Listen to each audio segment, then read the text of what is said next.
immigrants. So welcome. I am an immigrant myself. Like I mentioned, I came here in 1985, so it's been a long time. I've been in Canada. When I came here, I landed in Montreal and I went to university in Montreal and worked in Montreal for a couple of years. And I've been in Toronto since 1997. So I've been here for a long time. When I came here, when I finished my studies, I became a CPA. So as I mentioned, I'm a chartered professional accountant. So that's been my career, my whole career. I worked as a CPA. Over the last 5 years, I work for myself now. I'm a money coach. So I help people get the financial house in order. So when people come see me, I look at the financial situation and I see how we can make it better. So that's what I do now. And I won't talk too much about myself. You want to know what I do. In the presentation that you have at the end, I have my business card there. So if you want to find out more about what I do, you can find that at the end of the presentation. So before I start, you have a number of handouts. So all very good, practical, useful handouts. This session is very practical from a perspective of, information you're going to get here is a lot of things that you hopefully already know, but it's just kind of reinforced. Or if you don't know, then that's great. You're going to learn new things. The handouts are helpful if you go through the handouts that you have. And I'm going to mention them as we go along. But one of the handouts that you have is the whole presentation. So the presentation I'm going to go through today, you have this whole presentation and you have the notes to the presenter as well. So if I miss a page or if I don't go through in depth, you have the notes so you can go back to that page and read the notes so you get more information. But I'll do my best to cover as much as possible and make it interesting, and hopefully, I'll cover all. I'll be able to have time at the end as well to answer your questions. So my intent. Yep. Sorry. Can you see the screen? Can you see the presentation? Is it okay? I see it. Yeah, I know that. Thank you. Everybody sees it. Yeah. Okay. All right. So I'm going to start, and if you want to share where you're from, that's helpful for me to know where you're from. So I'm going to start. Like I mentioned, you have the notes. Okay, so we'll get started then. All right. So why don't we go to the next page? Zaru, is that your name? Yeah. Zara. Okay. So here's the agenda. We're going to go practical tips on opening a bank account, what you should look for when opening an account.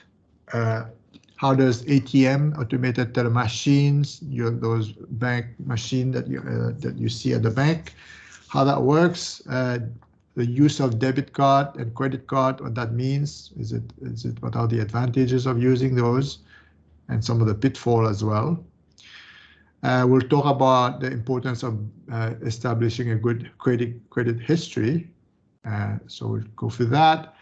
And then we'll finish on two important topics, which is the understanding your paycheck and your payroll deductions and how you get paid, and you get the gross amount you get paid. And then before they even pay you, they're going to take money out of your account before you even get the money. So we're going to go through that, and why do they deduct, how much do they deduct, and why do they deduct amount from your paycheck.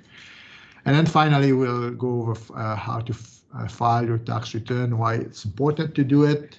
And then I hope to have at least 10 minutes at the end for you. If you have any question, we can address those questions. All right. So financial literacy. So what is financial literacy? The definition here is knowledge, skills, and confidence to make responsible financial decisions. What does that mean? Well, in everything you try to learn is you need knowledge. Like whether I like to take example, if you have a hobby or you want to learn a new skill, whether you want to learn a new language or the new sports, or learn to play the piano or whatever it is, you need knowledge on how to do it, and then you need the skills, and the skills is something you can develop. Like you can practice the sports, do drills and things like that. You can get better, and then the more knowledge and the more skills you have, the more confidence you have in being good at that new sports maybe. And it's not different for financial. So the more knowledge you have and the more you practice that knowledge, then you have a confidence that your financial is going to be okay. And of course, in different stage of life, it's different skills that you need. You know, when you're younger, let's say you start working, you're building a family, you need to know how to save for your kids, and you probably have a mortgage, you want to buy a home and things like that. So as you grow, you will be your financial needs will be different. So what I'm trying to say here is, at the end of the day, the more information you have, the more you learn about it, and the better you get at it. So it's no different for financial. All right. Next page, please, Zara. So bank account, we're going to, so opening a bank account. So this is the next topic here. No, I think you skip another page. There's a page before that. Oops, sorry. Yeah, that one. Sorry. So why do we need to open a bank account? This is probably obvious to you, but I'll just mention it. So of course, you want to open a bank account. You don't want to put your money under your mattress. You know, for security and practicality, it's good to have your money, a bank account. Convenience as well. You know, with a bank account, you can have access to your money. Depends what bank you open it. If you open it with a big, large, known bank, you will have access to bank branches across Canada, and you can also do a lot of your banking online, like make payments online, and so you can be at your home just like I am right now and do your banking at home. So it's very convenient if you have the bank account. And of course, with the bank account, it's good to save and invest. This is another whole topic. We're not going through that today. There's another whole session on investing and savings, but you need a bank account to be able to do that. And a good tip would be to save and invest on a regular basis. But that's not the topic for today. So, but these are points why you need to have a bank account. Okay. Okay. Next page, please. So, how do you choose a bank account? When I was preparing for this, the number one point it says here, and you have that in the notes, you want to open a bank account as a legitimate account, legitimacy. And I find that a little bit humorous, because who would not want to open an account at a bank account for a legitimate account, right? So this is, I think, a moot point. Like you would obviously open an account at a bank that is well known, that has a good name, not a small bank. But today you also have a number of online accounts, and one of them I use myself is Tangerine, for example. There's EQ Bank. There's a number of them. They're all very good. The online bank are very good in the sense that they are usually lower costs. So you can go with a big bank, which will give you the better service because they are spread across the country. But you could go for an online bank as well and save money. I think they are cheaper than the big banks. However, you want to make sure, sometimes it's not easy to find an ATM machine that would service those online bank. So it's a trade-off. So you want a bank that's close to your place or place of work. So location is important. You don't want to open a bank account, obviously, with a bank that's far from home or far from where you work. You want to look at the services that they have, and all banks are not the same. It sometimes depends on the account and the bank. The fees may be different. The service may be different. So you have to read those fine print when you open an account. And the bank, they are really very good at explaining that to you. So fees Important to look at the fees. You know, some banks, if you leave $1,000 or $3,000 in the bank, they don't charge you anything for transactions, things like that. Or they might have an account where you have to have at least $1,000 in the account, and then they won't charge you. They'll give you maybe 10 free transactions, and then after the 10 transaction, they might charge you 50 cents per transaction maybe. Or if you go under your $1,000, they might charge you as well. So I don't want to go into detail. Depends on the bank. So there is charge depending on what they ask from you. So that's important. And size is the size of the bank, and depending on, you know, you're dealing with a big bank or a small bank. I think the big banks give you a bit of safety and confidence that they are going to be there. But I never heard in Canada any banks have gone bankrupt. So I think small banks are good as well. There's a number of good small banks that have good services. So there's a lot of choices. So you got to do your homework and read and think about it and ask people who knows, and then before you make a decision on what bank to use. Okay, so next page, please. Okay, this is story. So I'm going to go through the story of Marjorie here. Marjorie comes from Western Europe, and back in Western Europe, the bank never charged her any fees. And then she comes to Canada, and she realized there was $10 removed from her account. And good for her, Marjorie called the bank to find out what it was. And if I look at the notes here, it was because in her account, there's a charge.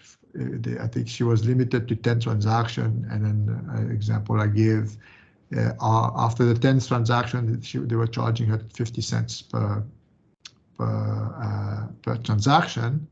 And also she had to maintain a minimum amount in the bank, and she went below it. Every time you go below the minimum, they charge you fees as well. So that's what added up to $10. But good for her, she called the bank and to find out, and the bank credited her back the $10 because she was not aware of it. So the bank said, okay, we're going to give you a grace this time. Now you know about it. Next time the charge will be we'll maintain the charge, but they gave her credit. So this is a true story. This is a true story. Maybe not Marjorie's story, but my own experience has been when you call the bank, whether it's an online bank or whether it's a big bank, and you ask them for explanation, they're very helpful. They're going to help you. And in this case, that's a perfect example where they give her the credit. I've seen banks do that. Myself, my own experience, they've done that. If there's a mistakes or something I didn't understand, they'll give me a break, and they'll do that. Okay. All right. Next page, please. So what are ATMs, debit card, and credit cards? So ATM, automated teller machine. So these are at the banks. When you go, you bring your card, your debit card, and you're able to take money out. So those machine, it helps you. You can use it to check your account. You can go in and put your card and your PIN number, and then you can find out how much money you have. But it's you mostly go to ATM to get cash. That's the only reason you're going to use that.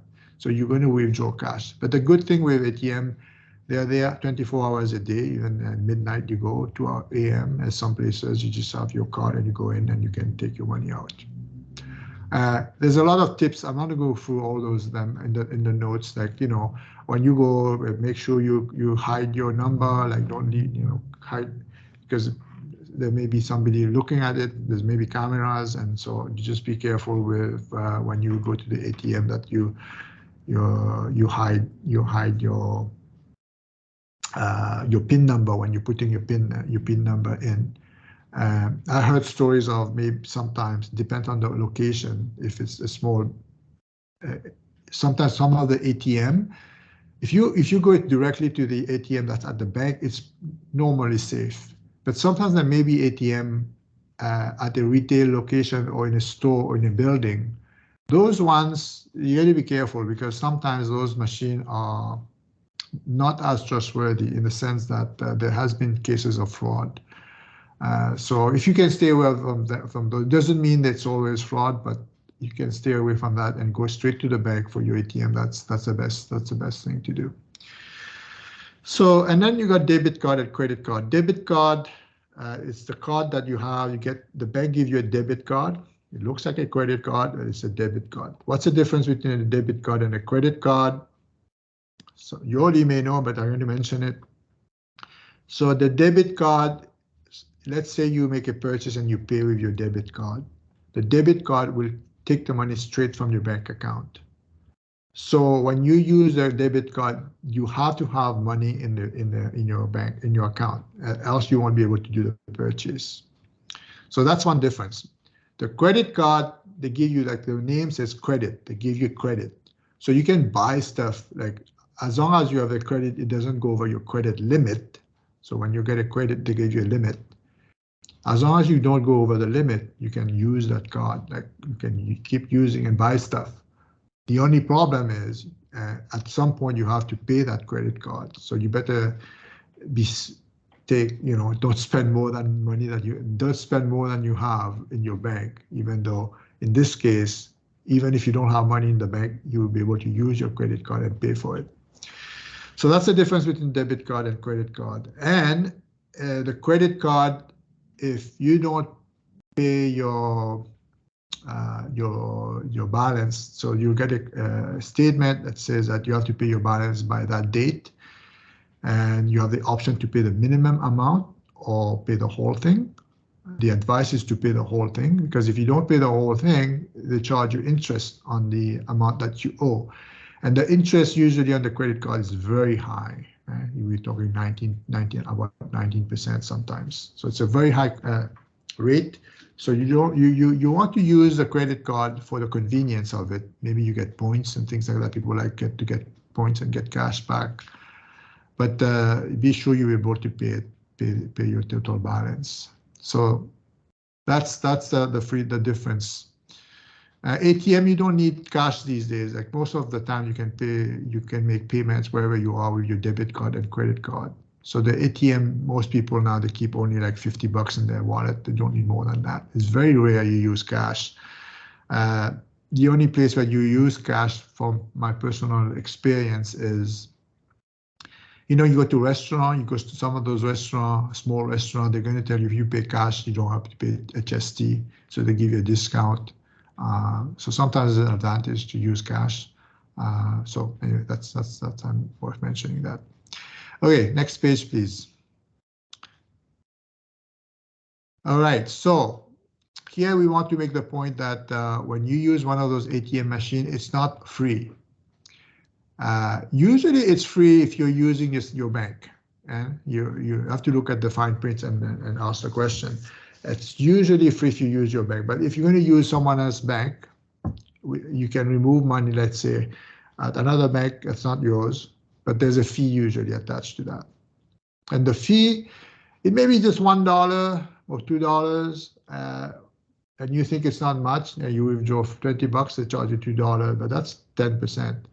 And if you do that often, it adds up. So the fees can add up a lot. So it's better to avoid paying fees if you can. So never share your PIN with people. That's obvious. That's an obvious tip. And then, hold on, I lost the screen here. Just a second. Where are you? You're here. Okay, here we go. And I talk about the wise use of credit card. So I won't talk about that again. And then the last point is, using a credit card, the advantage is for you is to build a credit history. And why is that important? We're going to talk about it in a minute. So let's go to the next page. So building a credit history.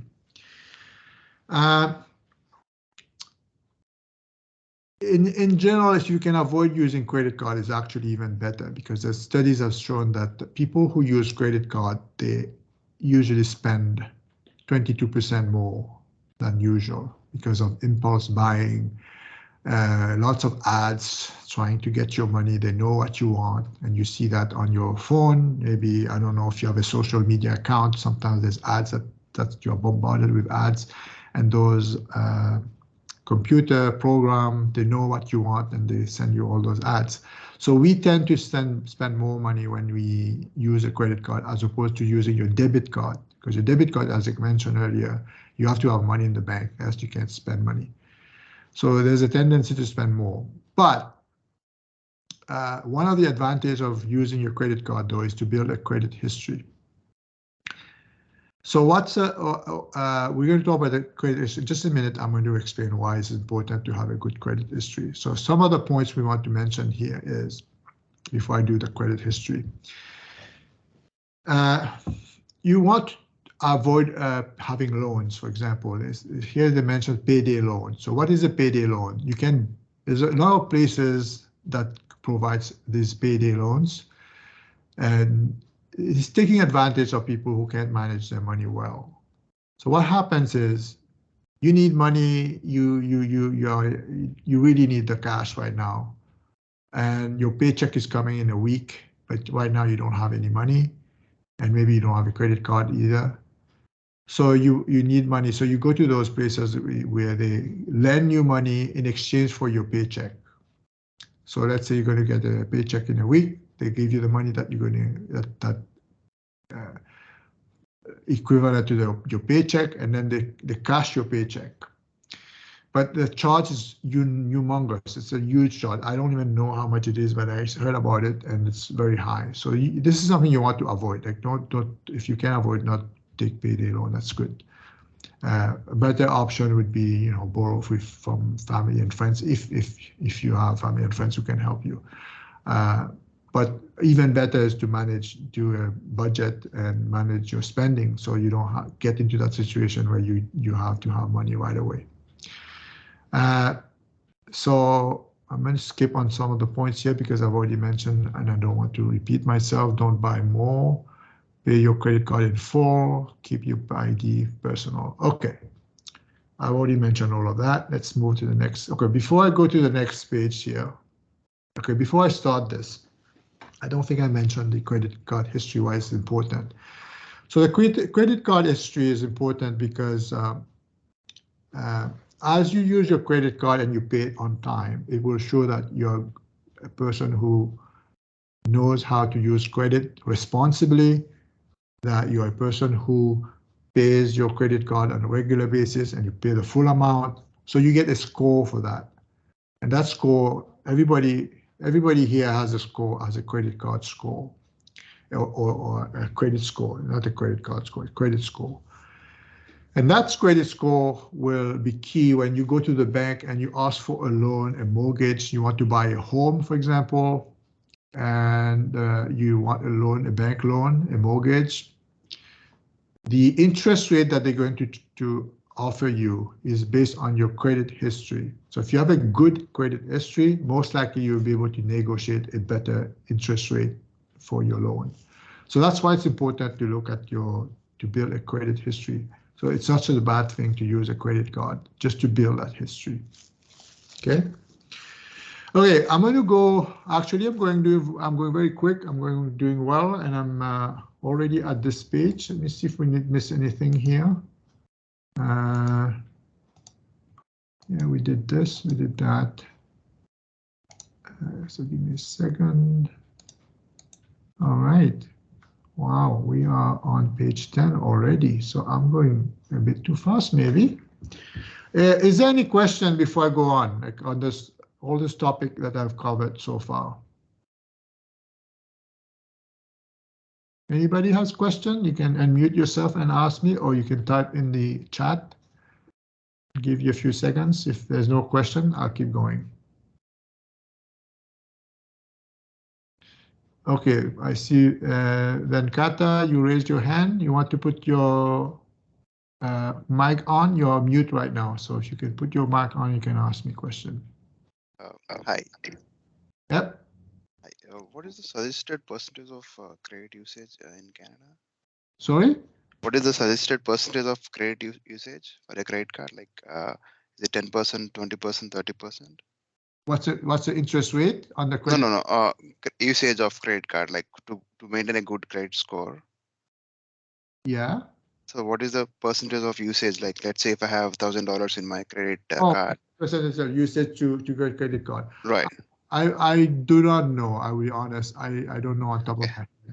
So one thing you can do is you can ask for a credit score. So there's TransUnion and there's two main ones. TransUnion is one of them, and I can't remember the second one. But if you Google it, you'll find out a credit score, and they'll come up. Right. There's two. So you with them you can get your credit report, and it's free. You get Right. allowed to get one credit score report once a year for free. Right. So that when you get your credit report, Mm-hmm. you read your credit report, it will give you your score as well. Okay. And then you can see, on that credit report, it will tell you like what account you have and a lot of information on your financial that's available. And it will tell you, where how what information they've used to give you the score. It's a good idea. So it's a good question. I'm glad you asked me that question. It's a good idea to look at your credit report, because not only will help you get your credit score as well, and if you know your score is low, you can find out why on that report. But the other advantage of having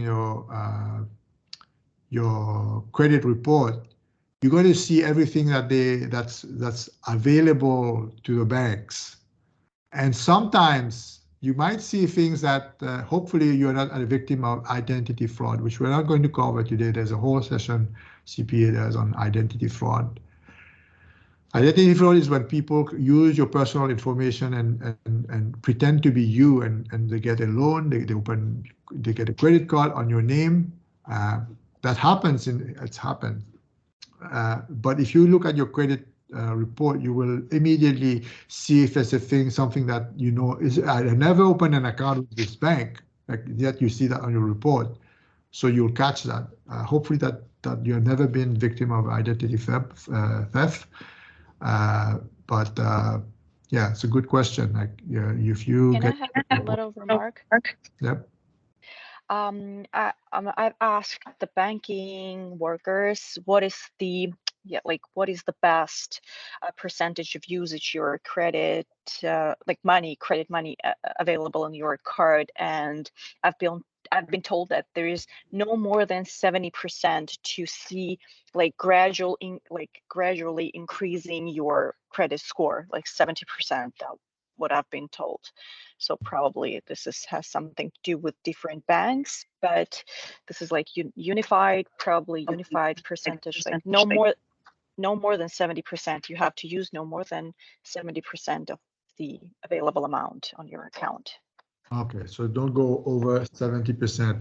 So it depends, when you start, they give you like $1,000. Actually, even when you get a credit card at the beginning, if you're a new immigrant, you just came new in the country, they won't even give you a credit card. They will tell you, okay, I'll give you a credit card with a $1,000 limit, but I want you to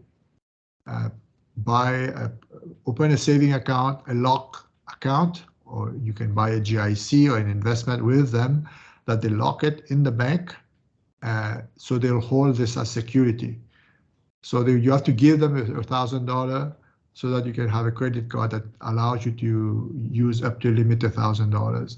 Then after a year or so, you've shown that you pay your card on a regular basis and you have an income from work, then they might give you back that deposit. And if they don't anyway, you'll have a history.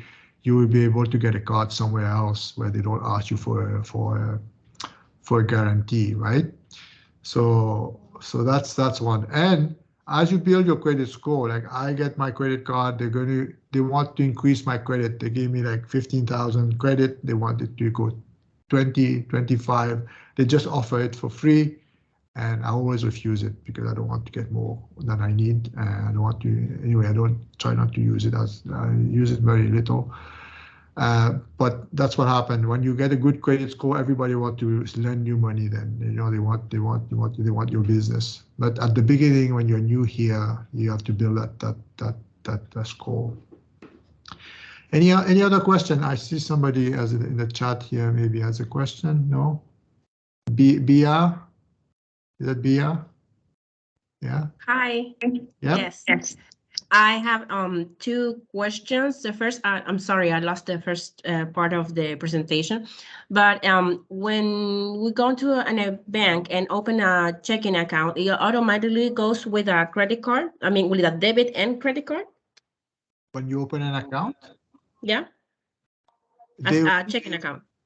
Well, when you open an account at the bank, they're going to give you a debit card. Not a credit card. Credit card you have to apply separately. Oh, okay. Yeah. And the other one, how fast or in what period of time the credit card it changes? In a week, in a month? I don't understand your question. How fast do they increase your credit, you mean? I mean, about the credit score? Mm-hmm. No, well, I mean, when can I see it changes? Oh, well, it needs, so it's a history, so you need a bit of time, at least 1 year to get a good score, I think. So as you build it, I think at the beginning you won't have any, they don't have enough data to give you a score, right? So I would think it takes your first score would take at least a year for you to build some score. And then after a year, every year, then you're going to have a good history. Okay. Yeah. Thank you. It'll take time. Yeah, it'll take time. Okay, so I'll keep going, and I think I've gone through most. Okay, we're gonna go. Okay, so now we're going to go through the paycheck. Okay, let's do the paycheck. So here's a paycheck. You have in your handouts. I'll just mention a few things in your handouts. There is handouts on the debit card and credit card. Okay, one of the handouts anyways, so you can look at that. We just covered that. There's a glossary of terms. Glossary of terms is definition of words I'm using here. So you can take a look at that as well. There's a number of things here that I'm not covering that's in the glossary of terms, like for example, RRSP, Registered Retirement Savings Plan, TFSA, Tax-Free Savings Plan. So these are other topics that other session we go into detail. I'm not going to go into detail today, but there are things, it's good that you know about these things. So go through that glossary of terms, and that's a good thing for you to, most of it I would think you already know. But if you don't know, you can read about it here and maybe Google it and learn more about these terminology. Because if you have money and you want to invest, it's a good way to invest is to put money in that TFSA or RRSP. And another thing that's available is called the RESP, which is the Registered Education Savings Plan. So it's not topics today, but I'll just mention that if you have kids, the RESP is a good vehicle to save money for their university or their training, not even university, if they go to trade school or whatever they want to do to get the skill that they need to get a job, for example. You can use that RESP. And why is it good?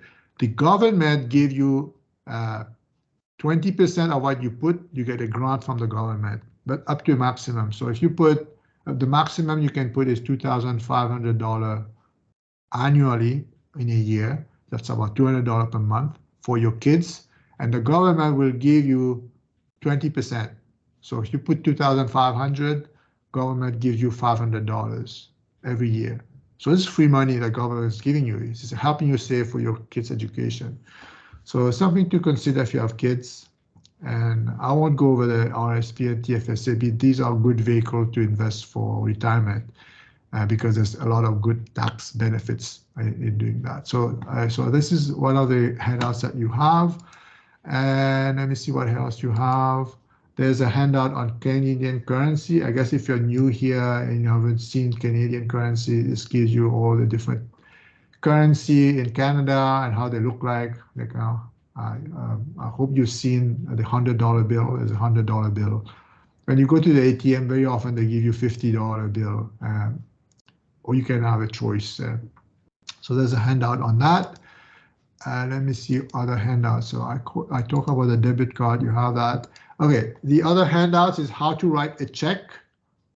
There's a this you probably know. I mean, back home from where you came from, you have checks there as well. So I don't think this should be new for you. But there's a little handout here how to write a check. And then there's one last two I want to mention, which we're going to cover now. There's an example of a pay stub. So when you get paid, wherever you work, your employer will give you this pay stub. And there's an example here in one of the handouts on what's on the pay stub and the things you have to pay attention to, which we're going to cover in a minute here. Okay, so there's this handouts. And then there's an example of a T4 slip. What is a T4 slip? A T4 slip, wherever you work at the end of the year, today we are end of January, in a couple of weeks before the end of February, if you worked last year, you should get a T4 slip from your employer. So wherever you work, if you work only one place, you'll get one T4 slip. If you work at different places during the year, let's say you work at 3 places last year, you should get 3 T4 slips from your employer. And that T4 slips is what you use to complete your tax return, which we're going to cover in a minute. So this isn't part of your handout. So you have a lot of information here, a lot of handouts. So I encourage you to go through them. It gives you a bit more knowledge on how things are here. Okay, so understand your paycheck and your payroll deduction. So on your payroll, you get paid your gross income, which is your, when you sign up, you go to your employer, they engage you, and I guess you sign a letter. That's usually how that happens. And you start working, and they say they're going to pay you, I don't know, let's say they say they're going to pay you $50 an hour, and you work per hour pay, right? And so you get your total amount is actually the $50 per hour is your gross pay. So that's what your pay stub we're going to show you. You work in Canada. Usually, most companies they pay you twice per month. On the 15th and the 30th or 31st, they pay you. Some companies they pay every 2 weeks. So every 2 weeks you get paid 26 times in a year. It's a 52 weeks, so you get 26 pay. Some places they pay you once a month only. So it depends on where you work. Most companies they usually pay every 2 weeks or 2 times in a month. So you get your pay stub. You work for 2 weeks. For them it's easy. Okay, you've punch in your hours. Depends on what kind of job you do. Some jobs you don't have to punch hours. You just work and then they pay you a fixed amount every 2 weeks. So you get your pay, but you get your pay stub not every 2 weeks. Anyway, the place I work for my whole career, they usually give me a pay stub every month. So they give you for the month how much I made. So on that pay stub, you got the gross amount. And then the actual amount that you get paid in the bank is usually lower. I say, what the heck? Like I get paid this, and then they take all that money out. So what do they take out? They take government taxes. So they retain the taxes, right? They retain the taxes for the government because they don't want to give you the money and then you don't have money to pay for the taxes when you do your taxes. So they take some money out for the taxes. They take money out for your Canada pension plan. It's called CPP, which, by the way, is a good thing we have in Canada. The CPP is a great thing. Like you pay a little bit every time you work, but you get the benefit when you retire. So there'll be some money for you when you retire. Not a lot of money. I would count on it, but it's still very good. So there's a CPP. I can't talk at length about CPP because they do a really good job at investing money for Canadians as well. And then there's EI. It's called employment insurance. So what is employment insurance? You pay a small amount on your paycheck I don't know how much it is now. It used to be about 900 for the whole year.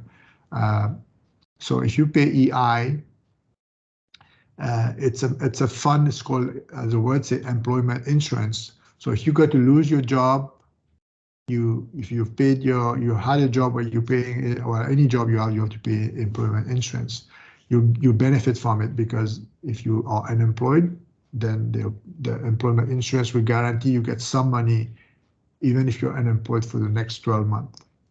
So when they deduct all of that, and then they might deduct other things as well, like maybe you have insurance with the company, life insurance or whatever. Like there's other things that they might deduct because you bought the health care, maybe health benefit, extra health benefits maybe you bought with the company. They might deduct those as well. But the main thing, everybody here on the call here, you're going to get deducted taxes, EI, and CPP, that's for sure. So then what's left is what they pay you, okay? That's why you get a low amount. Your take-home pay is different. It mentioned taxable benefit as well. Your gross income plus your taxable benefit. So some places you might have taxable benefit. They may pay your, I don't know, I know places where they pay for give you an allowance for gas, for example. They might give you an allowance for gas because for whatever the reason, or they may pay for some of your expenses, work expenses. So anything they pay you extra to reimburse you, it's a benefit. It's not free money. Like you have to pay taxes on those because it's money that your employer is giving you. So you have your gross income for your taxable benefit. That's your total earning. That's the amount where when you do your taxes, they're going to tax you on that. Okay, let's move on. So next page, please. So I already talking at length through that, gross income and net pay. So that's what I just mentioned. So let's go to the next page. Here's an example of a T4. So the T4, you have handouts with an example of that. I mean, let's see here as well. And you're going to see on this T4. So what is a T4? Is T4, like I mentioned earlier, that T4 is a slip that you're going to use to do your taxes. And you see those boxes here, 14, 22. So 14 would give you your gross income. You got your gross income will be typed in that little space there. And 22 is income tax deducted. So they took money out before giving it to you. So they will say the T4 will show here on the box 22 how much taxes you've already paid. Okay, so that's what it is. And then you got 16 your CPP Canadian Pension Plan contribution, and 24 your EI. So those 4 boxes at the top, usually you will have a number in there when you get it. Actually, it's 18 is this. 18 is the EI. 17 is if you're in Quebec. In Quebec, they have QPP, which is the same as CPP. And you see there's union dues, for example, another example, charitable donations. So if sometimes you're giving money to charities through your work, they're going to deduct it here as well. So they're going to take the money before giving it to you. So on and on, you can see all the other boxes there, 41, 46, 50, 56. So these are other potential deductions that they're going to deduct from your account. That's going to be shown on that T-slip. So then with that slip, with the boxes and the number, it's easy for you now to do your taxes, because on your taxes, they'll be like, if you're doing it online as an example, there's a lot of software you can use. TurboTax is one of them. There's a number of them. They're all good. I mean, most of them, I don't know what the software that's not good. They are mostly good. So you use one of the software, you pull the T4, and then they'll tell you, fill in what did you have on the 14. So you put your 14, you put the 22. So you can use your T-slip, and the software will be easy for you to do your taxes. So that's something to keep in mind. But you need that T4 slip, which you should get by the end of February. By law, the employer needs to send it to you before the end of February. Sometimes, I know where I work, most places, I don't know why they do it at the last minute. So they're going to mail it on the 28th. So you usually get it the first week of March. You should get your T4 slip. So anything else I want to mention on the T4? Just a second.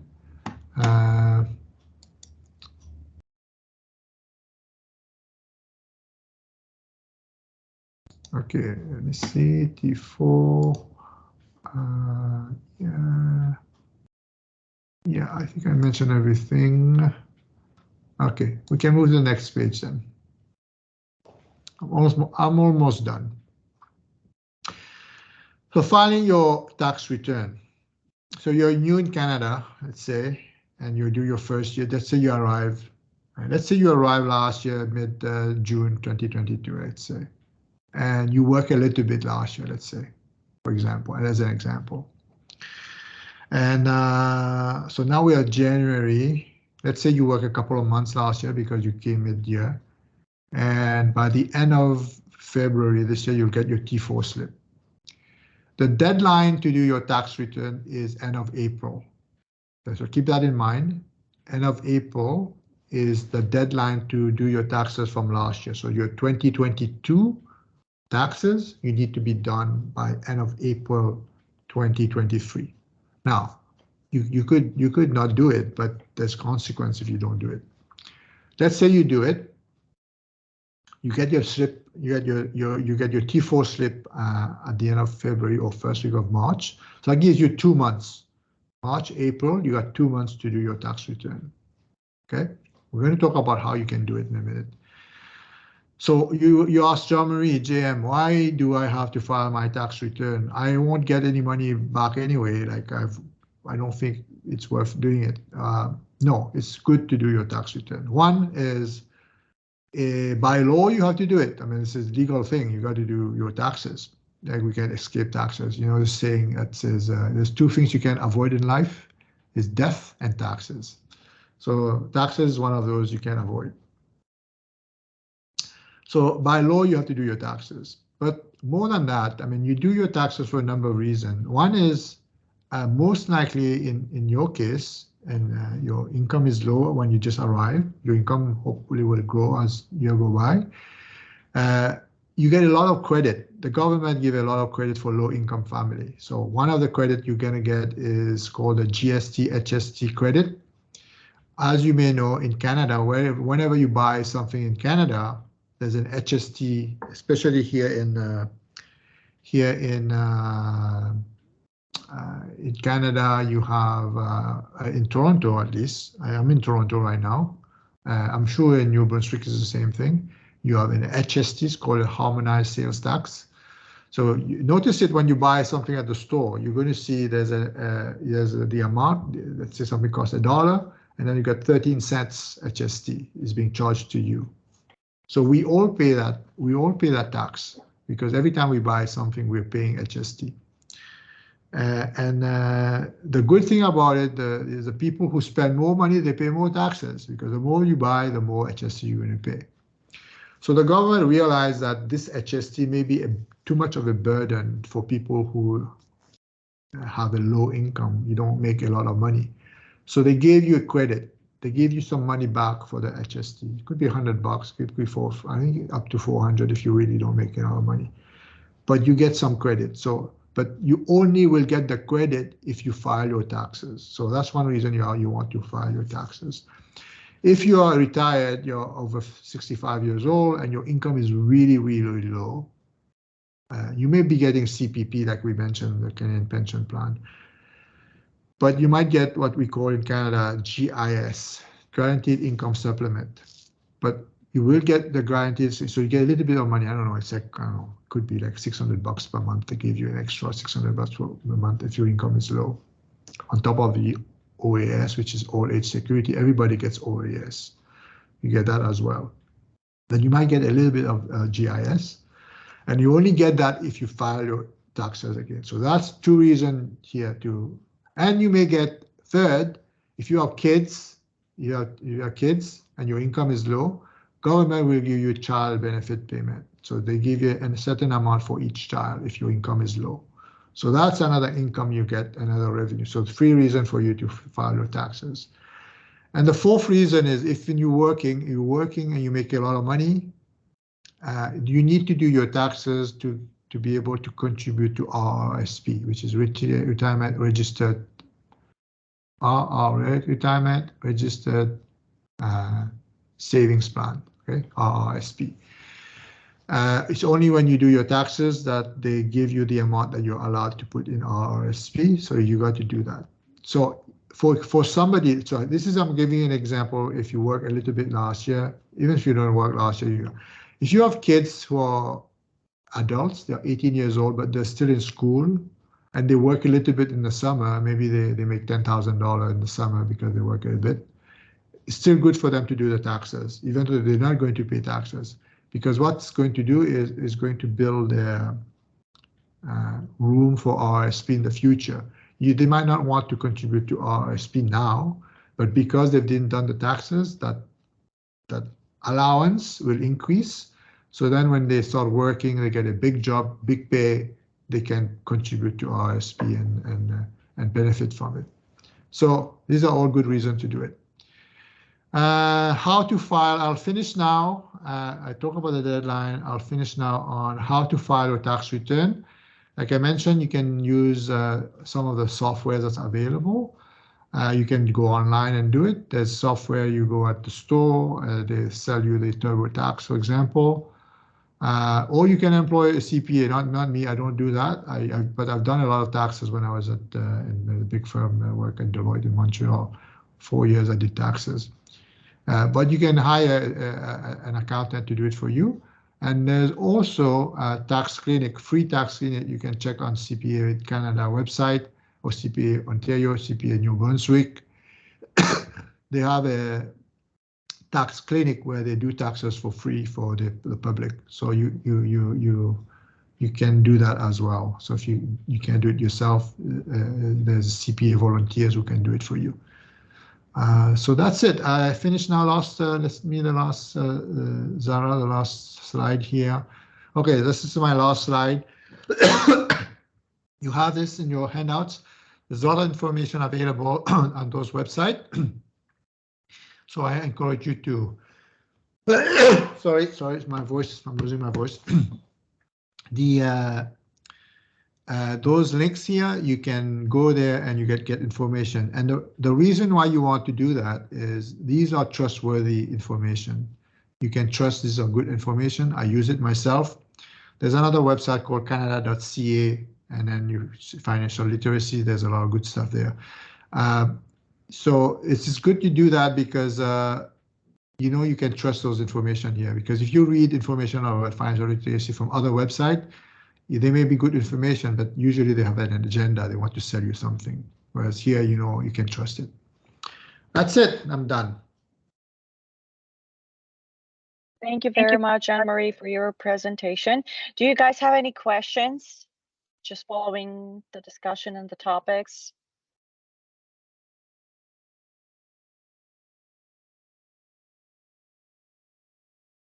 Okay, I'm going to stop.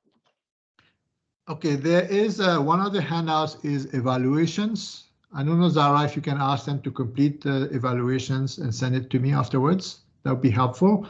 And that gives you an idea, you know, what's the feedback? Was that good or not? Okay, can we do better and things like that? Yeah. Yeah, okay, sure. I will send them the Google form and I will share the results with you. Hello. So there's one of the handouts is the evaluation. Oh, another handouts. Okay. It's included in the list I sent you. There's one of them is the evaluation. Okay, sure. Yeah, guys, please fill the form with evaluation that I shared before, handouts, and send it, like, mail it back to me so I can share it with Jean-Marie so he would know how he's doing. Okay, we got a question. Hi, yep. I have a question. Thank you for the presentation. It's about credit score, please. I want to get some clarity as it relates to that, right? When I came in, I opened an account with a bank, and I was issued a credit card. So when I joined Costco, I also got another credit card from a bank that works with Costco. So I have two different credit scores. I noticed when I check my credit score, I have two different credit scores from the different banks. What would be my I'm going to ask, would my credit score for me aggregate, or will it be an average of both, or how will I Yeah, it's a good question. Even if you get your score from TransUnion or the other one, you get a different score as well. Like, I don't know why it's different. I think the rating is different from whatever they use. But what I think is important is not the score itself, it's the trend. Like, let's say you are with the same report, you check it a year later, it goes up or it goes down. I think that's more important than the score itself. So I don't know why, if you go for a different source, the credit score is different, and the bank may be using different, may not be using the same report as we are looking at, right? So I don't have a clear answer for you on this one, other than to tell you that, you know, look at the trend, focus on the trend more than on the score itself. Okay, thank you. We have another question from Vinkata. She's asking if T4 form has to be taken from all the employers whom they are worked for. Yes, yes. Every employer you work for should send you a T4 slip. Yeah. Tanya, please feel free. Hello. I have a question regarding credit cards. I often hear that people have a few credit cards. How the credit score works in that? Like, Yeah. does it collect all information from all credit cards, or each credit card has its own credit score? No, it should be all your credit card. So you go with TransUnion, for example. Equifax is the other one. Now my memory is so Equifax and TransUnion are the two companies that usually give those credit score. They will look at every credit card that you have. So it's not just one. Yeah. Thank you. More questions?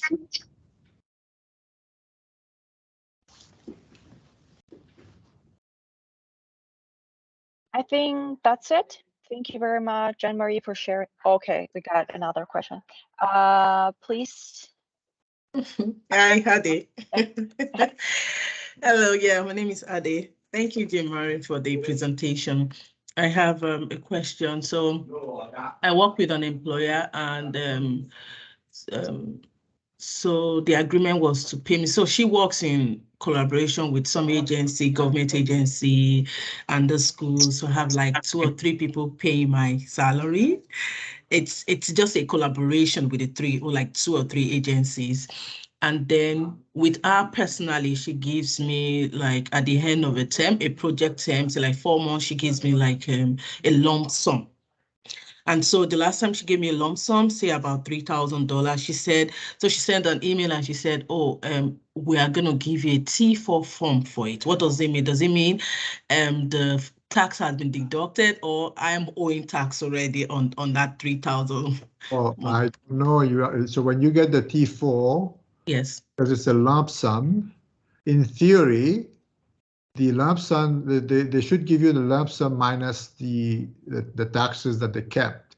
But in your case, maybe they didn't do that. Maybe they've given you the lump sum without the tax deduction, which means when you do your taxes, there's chances are you have to pay taxes on it. It depends on how much money your total income is going to be for the whole year. If your income is going to be high for the whole year, if it's more than 12,000 and plus, you probably will have to pay taxes on that a little bit. Not much, but a little bit. But if you're making like $100,000, let's say, you're going to be a lot of taxes on it. Like, I don't know what your income level is, but they'll give you the T4, so you'll know when you get the T4 whether they've already deducted money or not, or whether they gave you the 3,000 was it included the deduction, or is it without deductions? Thank you very much. Thank you. That's it? Are you sure, guys? That's it? Okay, thank you very much, Anne-Marie, for yours. Okay, one more. No? No? You changed your mind? It was very quick. I'm really sorry. Yeah. I did put my question on the message board. Like Yeah. one of my employers charged me federal tax and CPP plus employees insurance, not the provincial tax. So should I pay the provincial tax by myself? Sorry, the provincial tax? Yes. Well, when you do, they didn't deduct the provincial tax. No, they did not. They did not. Okay. Well, when you do your taxes, I think there will be, if there's no provincial tax on it, most likely you will have to pay a little bit of provincial tax. But I'm surprised that they haven't done that already. Yeah. And there's one more employer, like I did 2 jobs in New Brunswick when I came. Okay, so I came to April. If you do 2 jobs, likelihood that you will get money back when you do your taxes, Right. because they will assume that where you're working is your first job. Like each of them will assume that it's your first job, so they're all going to deduct a larger amount. So when you do your taxes, your tax payable will be lower. Right. Like the likelihood that you're going to get a refund, that most likely. Yeah, the thing is, one of the employees did not charge me, not even the federal tax. Oh, okay. So maybe they do that because they think your income is going to be low. Like if you work for a place for just a temporary, for a week, so I don't know, like that's a part-time contract job. So yeah. Oh, that in that case, if you do a lot of part-time job like this and they don't deduct the taxes, then there's chances you're going to have to pay taxes when you do your tax. Yeah. Thank you. Thank you.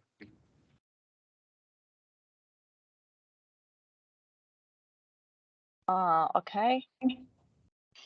Let's cut Jean-Marie loose. Oh, Sorry. one more question? Yes. The last one. Okay. Yes, please. Yes. So from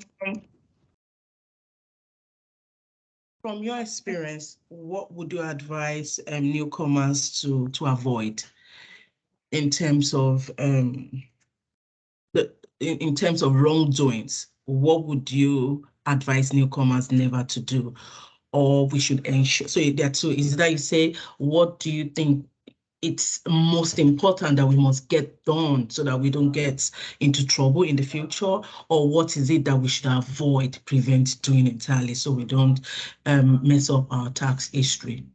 Oh, from a tax perspective? Yes, tax perspective. That's a wide question you just asked me, because I said, to avoid, like, what do you mean?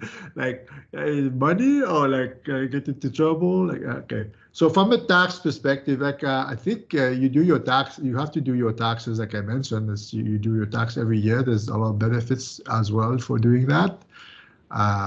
So if you do your taxes, then they'll have a history of your income, and you'll be, from a tax perspective, you're going to be okay, because so what happens is, let's say you do your taxes at the end of April. I didn't mention, if you don't do your taxes, there's penalties, right? There's a penalty, and they might even charge you interest on the money if you owe money. So you don't want that. You don't want to get penalties and interest charged to you. That's why you want to do it on time. But if you do your taxes, then you'll be, so you do your taxes at the end of April. Within a couple of months, they send you what's called a notice of assessment. And the notice of assessment will tell you everything is good, or you owe money, or whatever, right? They'll say you good, everything good. And they have a record of that. There's a website, you can go online, you have a record there, you sign up, you can see everything, all your interaction with the tax authority, the CR, which Canadian Revenue Agency.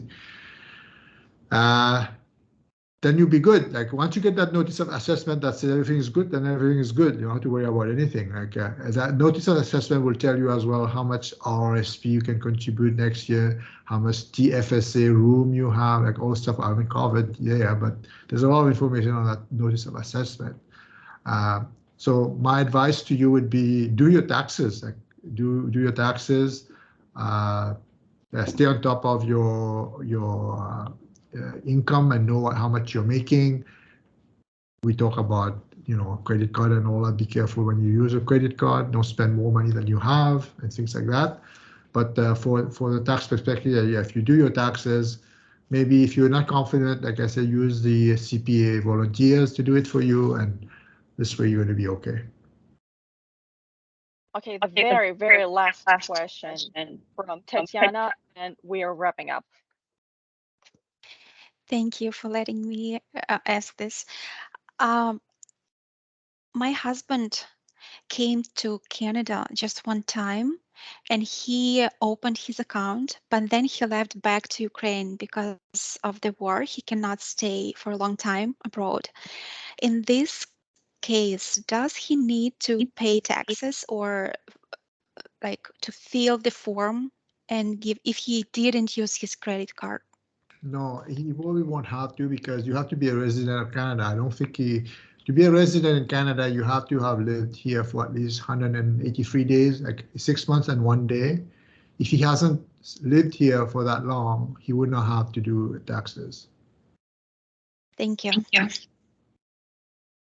And if I'm not mistaken, like you are filling tax forms separately for each adult in family, or it's like shared thing? No, each adult needs to do their own. Yeah. Yeah. Okay, I got it. Thank you. Okay, thank you very much, Anne-Marie, for your session. It was very informative. We need to go and digest all the information. We got all the handouts. Thank you very much, and hope to see you sometime soon. All right. Yeah. Okay, Bye. Thanks, guys, for joining. Thank I you. will be sharing this recording with you as well and with people who didn't make it today. Thank you very much. Okay. Bye-bye. Bye. Thank you.